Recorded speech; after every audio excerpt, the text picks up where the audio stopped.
How would you like a 15% discount to my daily email, the stack of stuff, the show notes, discounts to the conference, all of that? All you need to do is text the word show to 33777. You'll get the annual subscription with a 15% discount to my daily email. You'll get the stack of stuff, the links to the show notes, discounts to the conference, and so much more. All you have to do is text the word show, SHOW, to 33777. Text show to 33777.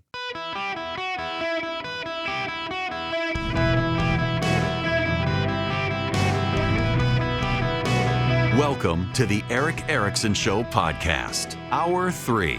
Hello, America. Welcome. It is Eric Erickson here. Across the United States of America, I am delighted to have you with me this afternoon or evening, whenever you're listening to the show, but you should be listening live because, you know, by the time you get to the podcast, the news has changed, and I like to do the news fresh out of the gate. And there is news. The United States has blown up 4 more boats in the Pacific that were coming in from Mexico, purported to be drug dealer boats. That is what we are told, at least. This from the New York Times. Defense Secretary Pete Hegseth said the United States military has destroyed 4 more vessels in the eastern Pacific Ocean on Monday, killing 14 people, the biggest one-day toll since the campaign began last month. 1 person survived, he said, and Mexican officials had assumed responsibility for the rescue. Mr. Hegseth did not provide evidence for the administration's contention that the vessels were smuggling drugs, the basis for an operation that has killed at least 57 people. Gregory Bravino, the Border Patrol leader who has become a face of the administration's immigration crackdown, is being questioned by a federal judge about the tactics agents are using in the Chicago area, including the use of tear gas. All of this while the president is in Asia for various summits. Now, I want to get to the immigration crackdown here and then jump back to the boats because they're somewhat related. I'm going to read you this from Bill Malugin. It depends on who you talk to, how you pronounce it. I can't remember, honestly. I've always said Bill Malugin. And I want to say that Bill does great work. He's probably the most informed person when it comes to immigration in this country. And I'm a little bit concerned that Bari Weiss is trying to steal all these good people from Fox News, and she may try to steal him, too, to cover immigration. But he writes this. Per 4 senior DHS and Trump administration sources, a mass removal of ICE leadership around the country is underway, with up to 12 ICE field office chiefs being removed and reassigned in an effort to increase deportation numbers.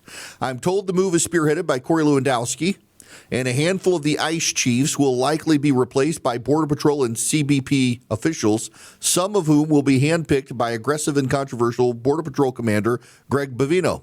I'm told some of the ICE leadership removed from their positions include the ICE field office directors in Los Angeles, Phoenix, Philadelphia, Denver, El Paso, San Diego, Seattle, Portland, and New Orleans. Seattle and Portland share an office. Border Patrol officials taking over ICE leadership position would be extremely significant as Border Patrol and ICE do different things. And I've done numerous ride-alongs in beds with both. Generally speaking, ICE typically conducts very targeted operations, largely going after criminal illegal aliens or those with deportation orders, but almost always knowing who they're targeting for arrest, often conducting surveillance to learn their schedules before and waiting before arresting them if needed. Border Patrol under Trump 2.0, while sometimes doing their own targeted operations, has been very aggressive and has been at the forefront of some of the most controversial immigration enforcement operations we've seen so far, carrying out roving patrols in Los Angeles, Chicago, etc., often at Home Depot, car washes, flea markets, etc., leading to a handful of federal judges around the country issuing injunctions against them.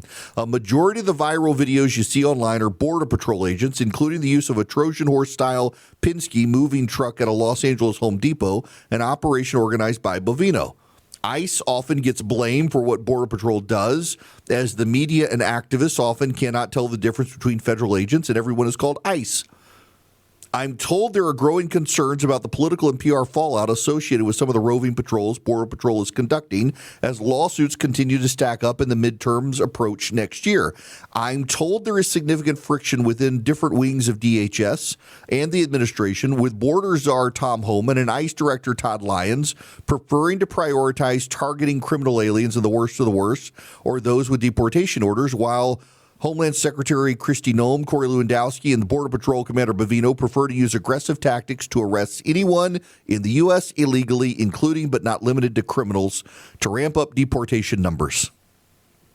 I'm hearing from both sides of this friction. Can we be mature adults for just a moment? I want you to play a thinking game. We get into next year, and it turns out that some of the speedboats that have been blown up weren't drug runners, but were innocent people. What do you think that's going to do in the minds of independent voters? Remember, the people out of power tend to be more mobilized to go vote. What do you think that's going to do to independent voters if they learn that the American government has been killing innocent people in the Caribbean and the Pacific? What do you think that's going to do? If you think it's not going to do anything, you need to think again. But here's the thing. I don't actually think this is going to happen, because I tend to agree with Don, the caller the other day, who had been in the Coast Guard, that they actually have good intelligence and that they do know what's going on. And I think that most Americans will support blowing up drug dealers. But let's get to Malughan's piece. We know there have been a handful of American citizens who were rounded up and thrown in jail being mistaken for illegal aliens. And it wasn't ICE that did it. It was the Border Patrol agents that did it. We know this has happened. If you haven't been paying attention to it, I've talked about those cases, and there are multiple lawsuits where people are going to get a lot of money from the federal government because they were locked away by Border Patrol agents thinking they were illegal aliens when they just happened to be Hispanic Americans who were legal citizens. Now, can you imagine the ad campaign? Can you imagine the ad campaign next year of Hispanic Americans staring at the camera saying, "My name is whatever. I was arrested by ICE because of my skin color. I'm born in the United States. I'm an American citizen, but I was detained by my government thinking I was an illegal alien because of the way I looked." You know damn well those ads are coming.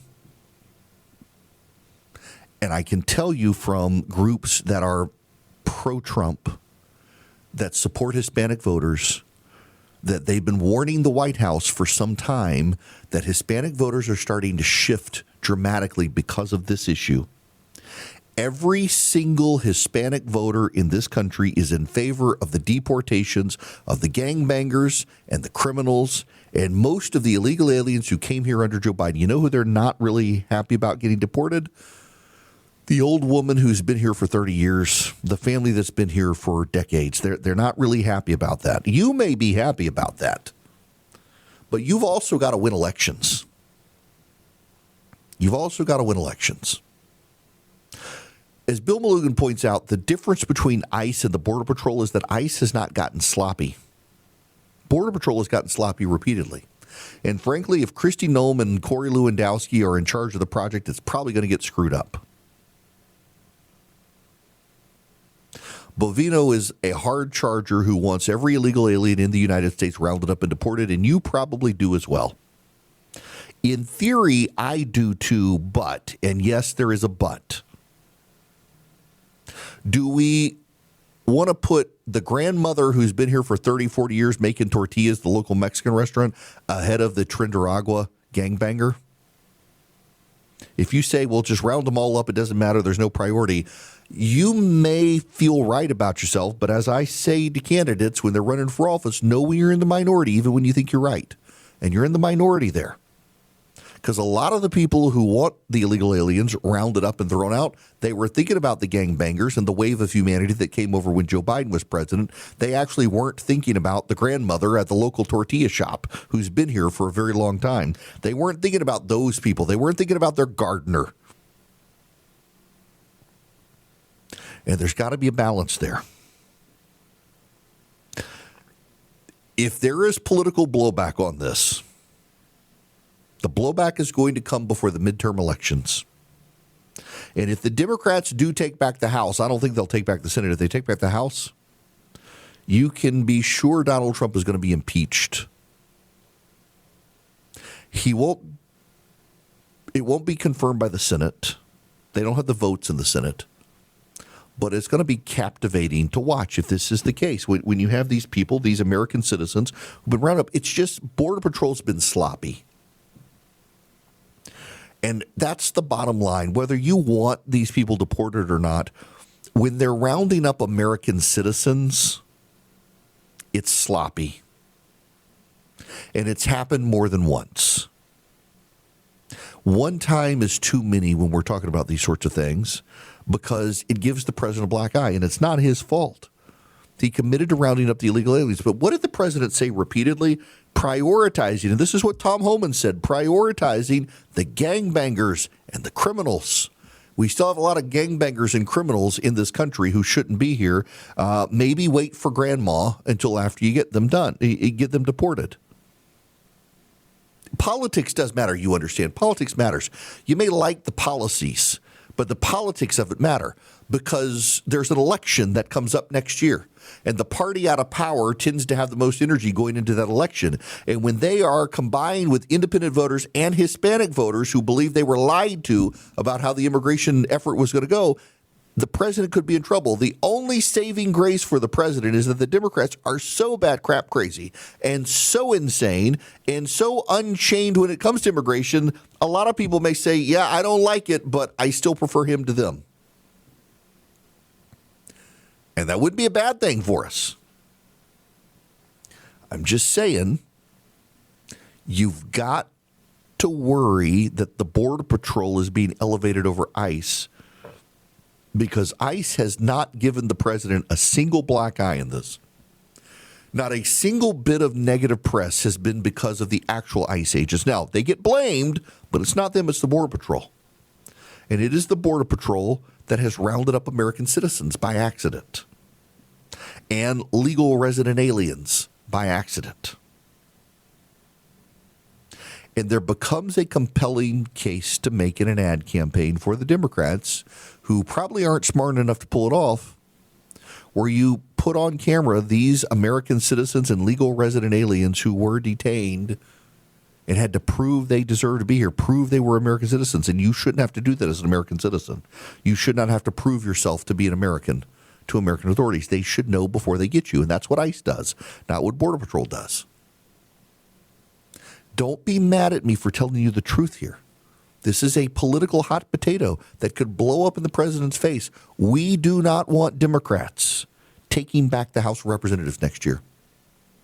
And by wanting us not to have the Democrats taking back the House next year, we need to be on our A game at all times. Amateurish mistakes by the Border Patrol hurt the president and the Republicans' ability to hold on to power next year. The Democrats are already hyping this up as Donald Trump is going to steal the election no matter what they do. That may suppress the Democratic vote. It would be hilarious if it did. But we can't afford mistakes. And Border Patrol makes mistakes at this. There have already been a couple. There will be more, and they will be used against the GOP in the midterm elections if we're not careful. Welcome back. There's some breaking news for those of you in Dayton, Ohio, and you can keep up with WHIO there, my station there, and WHIO TV as well. There's been a double murder-suicide at Wright-Patterson Air Force Base. It happened over the weekend, not on base grounds, it appears, though. First Lieutenant Jamie Gustitus, 25, worked for the 711th Human Performance Wing as part of the Air Force Research Laboratory. Jamie Pritchard, 33, worked for the Air Force Life Cycle Management Center. Jacob Pritchard was part of the Air Force Research Laboratory. It appears, based on the statements, that Jacob killed his wife, Jamie, either during or late hours Friday night or early Saturday morning. They lived in Huber Heights, and where the location where Jamie was killed is unknown at the time. Jacob put her body in the trunk, drove to West Milton Municipal parking lot, exited the car and shot himself. Just awful, awful. Also, apparently, broke into Gus Distish's apartment and killed her. All three employees at Wright-Patterson Air Force Base. The Air Force has just released the statement saying they're saddened by the tragic events and their thoughts and prayers are with families and loved ones affected. And we stand with them as they navigate the unimaginable pain. And they're still trying to figure out what happened. So this happened over the weekend period. And now the Air Force, of course, saying releasing the statement as all three were employees at Wright-Patterson Air Force Base there just outside Dayton, Ohio. You can tune in WHIO there for more. Just hit the wires, though. I had not heard about that story. My goodness gracious. Oh, awful stuff. When we come back, the President of the United States is in Asia, and he has spent a great deal of time in Japan with the new Japanese Prime Minister, the first female Prime Minister of Japan, who is a heavy metal fan, played in a heavy metal band, and is a huge Margaret Thatcher fan. She's also a staunch conservative, wants to rebuild the Japanese military, and is a huge free trader.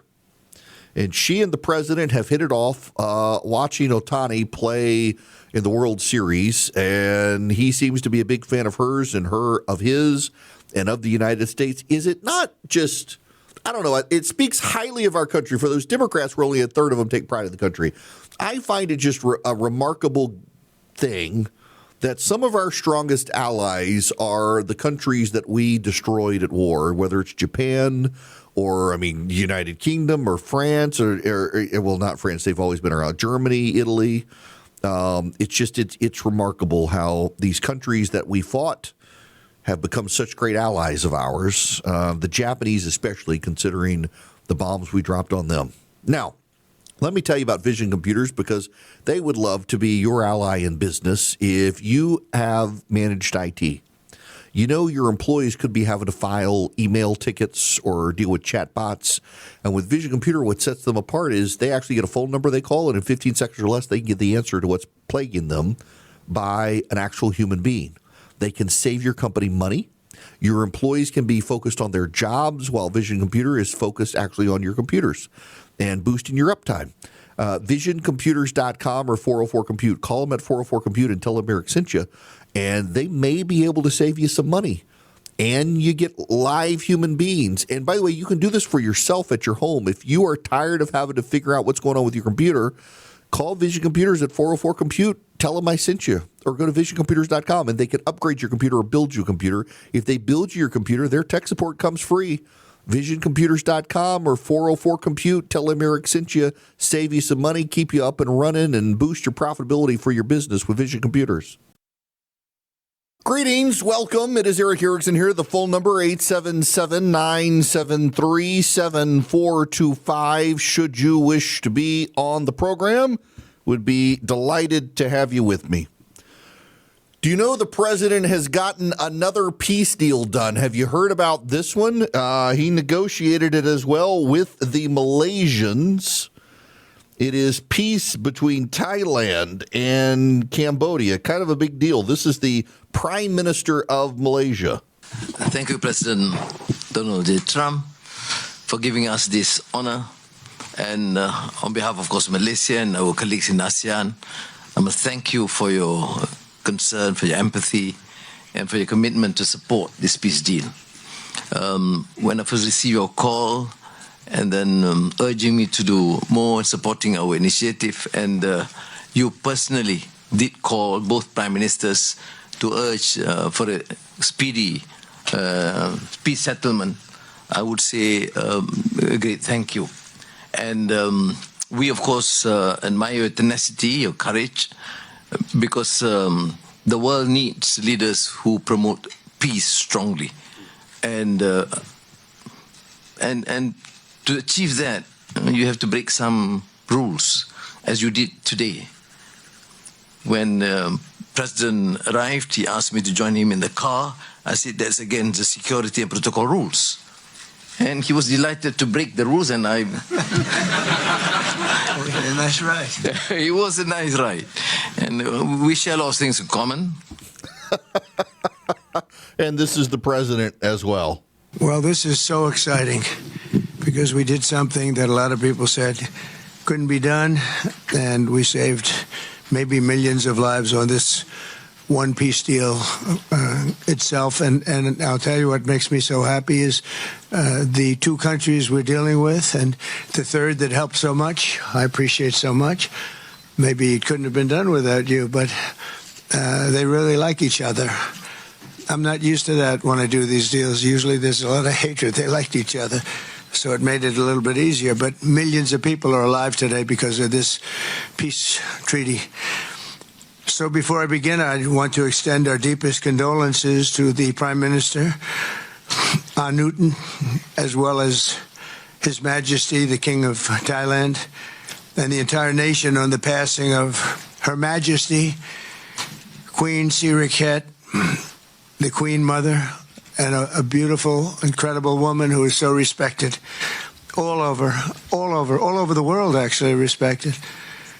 I know the people of Thailand will remember her forever as the embodiment of dignity, kindness, and grace. This just happened. But this is a woman who is so loved and respected. Today we honor the memory by bringing the blessing of peace to the nation she dearly loved. She loved this nation like few people love their nations. This is a momentous day for all of the people of Southeast Asia, as we sign a historic agreement to end the military conflict between Cambodia and Thailand. Now, what actually happened here is that Thailand and Cambodia have a disputed border, and both parties have agreed to remove heavy weapons from the disputed border territory and to work together to clear each other's landmines, and they're going to set up a task force to deal with the proliferation of scam centers of people who are scamming Westerners through Cambodia and Thailand. And they're also going to work on putting up border markers in the disputed territory. A lot of people are dismissing this, but the Thai prime minister has said that he actually does believe pressure from the Americans got both parties to resolve the situation. Us promising better trade deals to Cambodia got Cambodia to the table. Us supporting the Thais have got them to the table. We've got a long history with Thailand. You know, Thailand was one of the very few countries in Southeast Asia not colonized by the French or the British. That's kind of what what was it? The King and I, what the musical is about. With Yul Brynner, I watched that movie as a kid. I loved that movie as a kid. In any event, the president has been able to bring peace, and then he went from there to Japan. Now, I got to make a point here first, and I made it yesterday, but it's worth talking about again. The president of the United States went to Israel, went to Egypt, came back, and then went to Malaysia. Went to Japan, now to South Korea. He's just traveling all over the place. He's 80 years old, roughly. He's traveling in ways Joe Biden couldn't, and yet the media is suddenly deeply concerned about the president's health and well-being in ways they never were with Joe Biden. Now, I kind of would be, too, given the way the man is just traveling everywhere, but at the same time, he's traveling everywhere and he's holding up. It's kind of a big deal. On top of that, the U.S. and Japan have now signed a trade deal. The Japanese are going to get more missiles and they're going to get F-35s. The prime minister says Toyota is going to build more factories in the United States. I got to say, you know, I love Toyota. I tried to get my son to get into a 4Runner. My forever vehicle, when I finally can downsize from my Denali, and I love my Denali, but I want one of those Lexus SUVs that's built on the Land Cruiser frame. Those are sharp-looking vehicles to me, and they last forever. And I'll never need another vehicle. But Toyota's going to be building more in this country. The prime minister of Japan and the president completely hit it off. She's a baseball fan and obviously loves Ohtani, so she's a big Dodgers fan. So they were watching the World Series on television together, rooting against the Canadians, apparently, eating lunch at Akasaka Palace in Tokyo. And also they were mutual friends with Shinzo Abe, the assassinated prime minister of Japan. So he is, again, transforming the world one nation at a time, two nations at a time with peace. The Middle East peace looks like it may be falling apart because of Hamas, but the president will be okay if it falls apart because of Hamas because he doesn't like Hamas anyway. And the other Arab nations and Muslim nations around the world are ready to get rid of Hamas. So this will just give the president an opportunity to further transform the Middle East and maybe build a Trump hotel in Gaza. You never know. This is Trump's world. We just live in it. I saw a progressive this morning talking about how Republicans tend to vomit praise. That was the phrase, vomit praise about Trump. You know, the reality is I'm a Trump critic.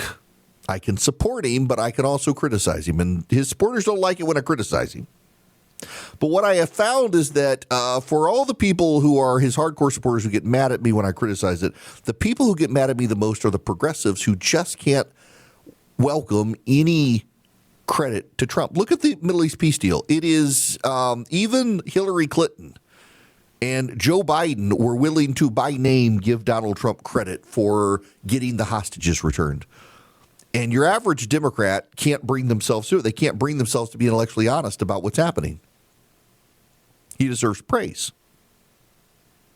He deserves praise for helping Armenia and Azerbaijan come to terms, and in Pakistan and India, and Thailand and Cambodia. He deserves praise for helping get the last of the living hostages out of the custody of Hamas. He deserves praise for these things. I'm perfectly willing to criticize him when I feel the need. But I don't understand the people who can't bring themselves to credit the things Donald Trump has done that are good. They just can't bring themselves to appreciate that he's done good things. There's always some sinister underlying motivation that they interpret from whatever he is doing. But he's got some great policies out there. The Chinese have decided to hoard rare earth minerals.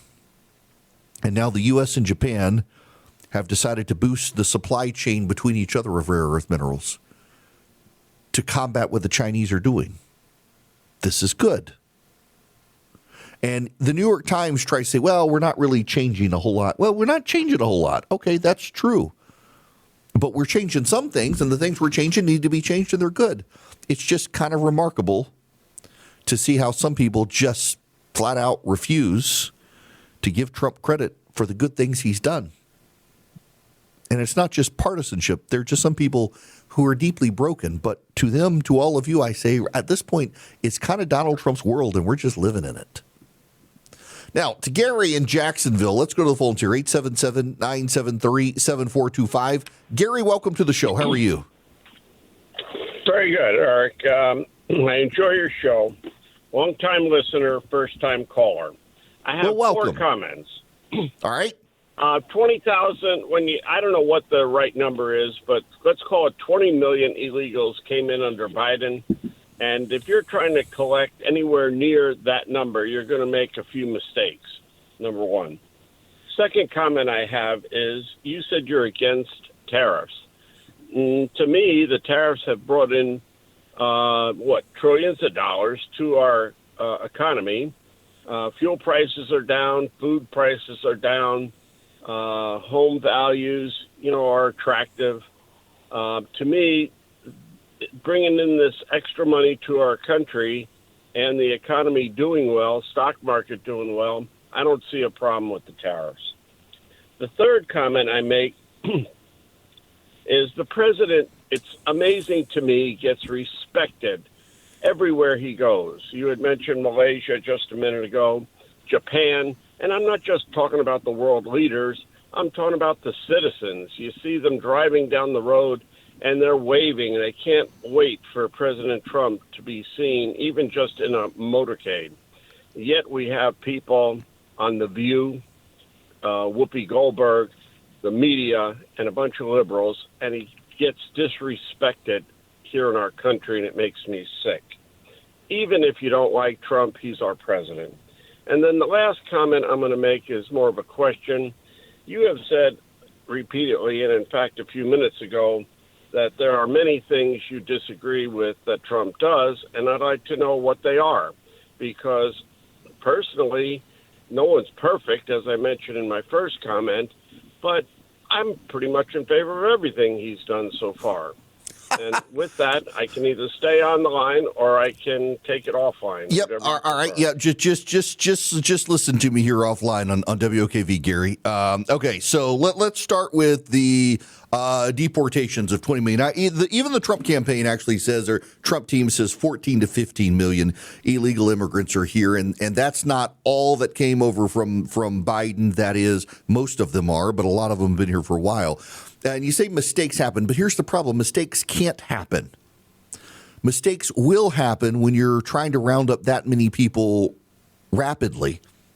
And the problem with that is when the mistake involves the arrest of an American citizen, that's illegal. And by the way, there's no qualified immunity for the Border Patrol agent. When you arrest an American citizen improperly, there's no qualified immunity for that person because it was settled by the Supreme Court that you can't detain an American citizen without cause. And because you've detained the American citizen without cause, and by the way, confusing them for someone else is not proper cause. You, the American taxpayer, Gary, you're paying that person a lot of money. And then that person shows up in an ad campaign for the midterms and it costs the Republicans seats in Congress. You can't make those mistakes because not only is it a financial liability for you and me as taxpayers, it's a massive political liability for the GOP. And we've got to stop the Democrats. We've got to stop the Democrats. On the tariff issue, it hasn't been trillions of dollars that have been brought in. It's been billions of dollars. Where's the money coming from? It's Economics 101. The money for tariffs is coming from you and me when we buy stuff, or it's coming from the companies importing stuff. Now, here's the way it's worked in practice. Some of what's happening is the companies manufacturing the goods abroad are lowering their price and just eating it so that when they sell it to these two companies here and they pay the tariff, because it's the American company that pays the tariff, it's not the foreign company. So when the American company pays the tariff, they're actually paying what they were paying before because the company abroad lowered the price so much. But some of those things are being passed on to you and me. So take Carter's, for example. It's going to shut 150 stores. It's going to lay off several thousand employees. Why? Because they can't keep absorbing the costs of the tariffs they're paying. So they're passing them on to consumers, and consumers are buying less. So the tariffs are directly related to unemployment for people who work at Carter's. The tariffs are directly related to the failure of wages to grow at small businesses in the country because what those small businesses are doing, they have to pay the tariff. Again, American companies pay the tariff. The importer pays the tariff, not the exporter. So it's the American company that pays the tariff.